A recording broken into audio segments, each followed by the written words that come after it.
What's up YouTube, I'm back with another video, and today I'm going to be talking about my opinions of the Taken King, from what I've seen. Of course, I've not played it since I can't really travel to Germany. I mean, that'd be cool, but... So, as you guys can see, this is the loadout that I was using for these two games. It was just a little bit of rumble, so let's get into the video. So, first I want to bring up an idea that I was thinking about. I don't know if they have this already planned or maybe it's not coming, but I think it'd be really cool if we could do quests to put elemental damage on primaries or secondaries, or even maybe change what element we currently have. It'd be a cool method, I guess you could say, to diversifying the weapons. Not only you can reforge weapons, but you could also put in different elements. I think that'd be really cool. That's just pretty much like a little idea. So I like what they're doing with the Taken King. They're focusing more on the story, which I think is a must at this point, because to be honest, Destiny right now is a bit dry. Like, there really isn't much to do besides grind Prison of Elders to get those exotic weapons or those elemental weapons, or even Trials of Osiris. So let's talk about what I think for stories. So I actually did see some footage. Actually, not some footage. I actually saw the whole first story of the Taken King. It was like recorded by a cell phone. It was on YouTube. I'm not sure if Bungie took it down or not, but if I can find it, I'll put in the link in the description. So I like what they did. The story seems really good, and now you can scan certain areas to get a better idea of like the lore behind it, I guess you could say, instead of having to read those Grimmer cards, which is really good because, to be honest, I don't really read into those. I mean, I did maybe a couple times, but to be honest, I just feel like it's just an extra thing to do that a lot of people don't want to do. So putting it inside the story, like in the game directly, is definitely a plus. So now let's talk about Crucible. I like the new game modes that they added.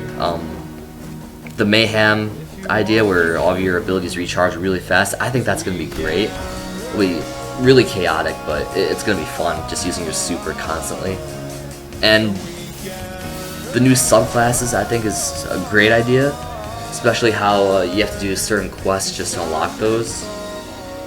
In my opinion, that's a great addition. Definitely gonna help Destiny, I guess you could say. What else? The bounties, yeah.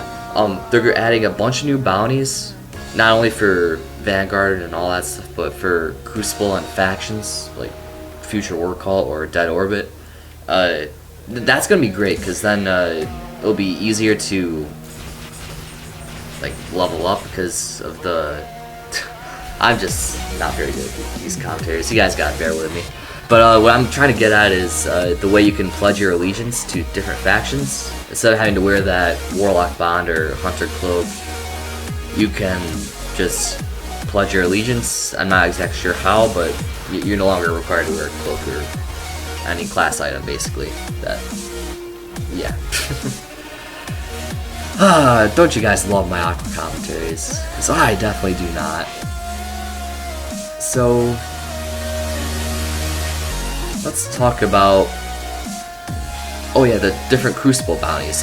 According to Game Informer, there's gonna be more quests within the Crucible bounties. So I don't know if you guys have seen one of the trailers that Game Informer posted, but it was this exact map. It was a Warlock using his Stormcaller super, I think it's called, and just zapping a bunch of Harpies. We never see Vex here, so I have a feeling that that's going to be part of one of those quests. And apparently they're meant to teach Crucible tactics. That's what someone on Game Informer said. I like that idea, especially for new people, because to be honest, transitioning from COD to Destiny was not easy for me at first, especially in the PvP aspect, but after a while I got used to it and I was able to learn myself, but this will definitely help new people. Alright, so now I'll talk about the leveling. So if you guys did not know, light will not determine what your level will be. It's actually going to be based off of experience and experience only. So it'll be just like you starting at like level 1 with like, it's just going to be like a regular XP progression, kind of like how it was at the beginning of the game. So I like this change, and light actually will still be relevant in a way, and I'll explain that in a bit. But yeah, basically doing like bounties, killing enemies and all that stuff will level you up from 1 to 40 from now on. And when the Taken King comes out, we will be able to retain our level. So like if you're level 34 now, when the Taken King comes out, you're still level 34 regardless of the light level that you have. So I'm gonna talk about, I honestly forgot what I was gonna talk about. Hang on, I know this. Oh yeah, the light level, what it does. So basically now, every story mission, raid, all that stuff, it's gonna be like, it's gonna show like, instead of like levels, like what level you should be, or like the level difficulty, it's gonna show what light level you should be around. And by light level I mean like how much light you have. And light can be on weapons, armor, and even class items. And that's actually a pretty good change. I feel that that's a much easier way to determine if you're ready for like a raid or any of that stuff or not. And in case you guys didn't know, the new max level is going to be 40, which is going to be pretty awesome. So honestly, I did not think I'd be this far into the ideas I wanted to talk about at this point. So sometimes let me think of something else here real quick. Oh, the pricing. Apparently it's gonna be $40 for this DLC, which is double of what the others were, and I'm not sure how I feel about that.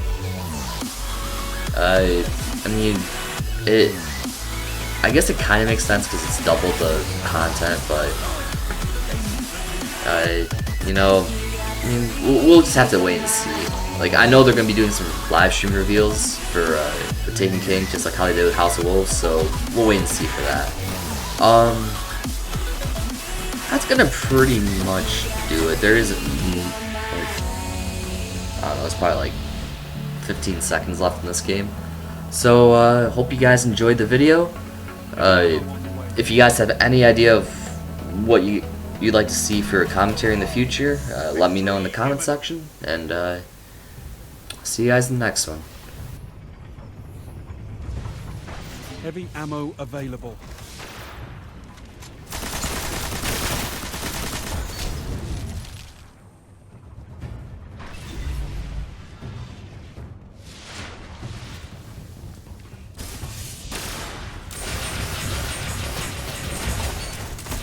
You've shown your might, Guardian.